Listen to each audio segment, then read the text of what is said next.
પણ ભલા મારા આ સદની દેવી હોય વડવાનો વ્યવહાર હોય બેઠીઓની માઈમાં પૂજામાં પડ્યા હોય ને ઈ મેલડીથી આંકડો મરાય બાકી મેલડીના નામે અઠી આંકડી જાવી હોય ને ઈ મેલડીથી આંકડો ન મરાય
છો એ તો અમને જોયા, પણ પીપળાવાળી મેલડીનું હજી અમને દર્શન બરોબર કર્યા નથી.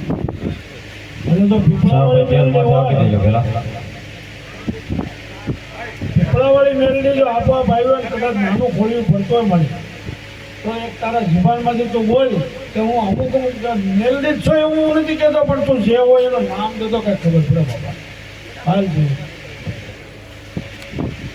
ભાઈ ભાઈ ભાઈ ભાઈ ભાઈ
નાકમાં છે અવાજ ઓછો કરી નાખો, પણ ગાવામાં અવાજ આપો ભાઈ. હું 3 દિવસ ગાઉં છું એટલે અવાજ દઈ જાય.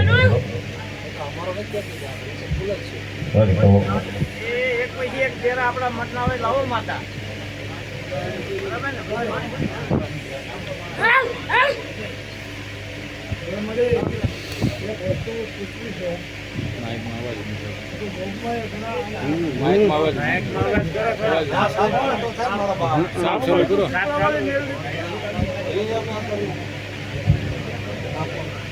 મારી જો તું પીપળાવાળી મેલડી જો બોલતી હોય તો એક વખત ખમકારો કરીને એમ કે મારા આ દાણા હાલત હતું, ક્યાં હાલત કેમ હાલત મને તો ખબર નથી.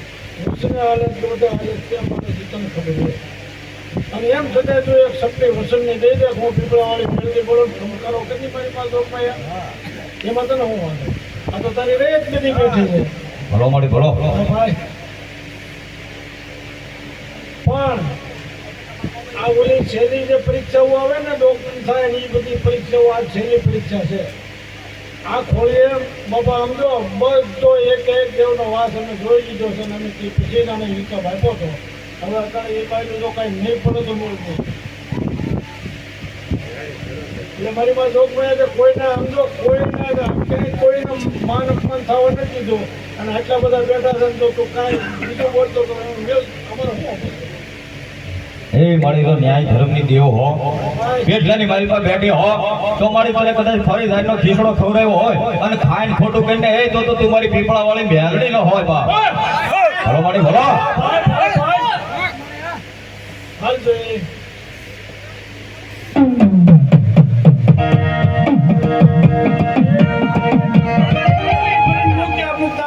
સપટી ભરીને ભાઈ મૂકશે ગણી છે એ તારે મારી કાંઈ નથી હલવાનું. તું એમ કહે મારી સપટી ભરીને તું જે હાલતો એ મને વાત કર એટલે એ એક ખાતું બેસી જાય અને પછી બીજા બધા જેને આપણે ભલો ભલો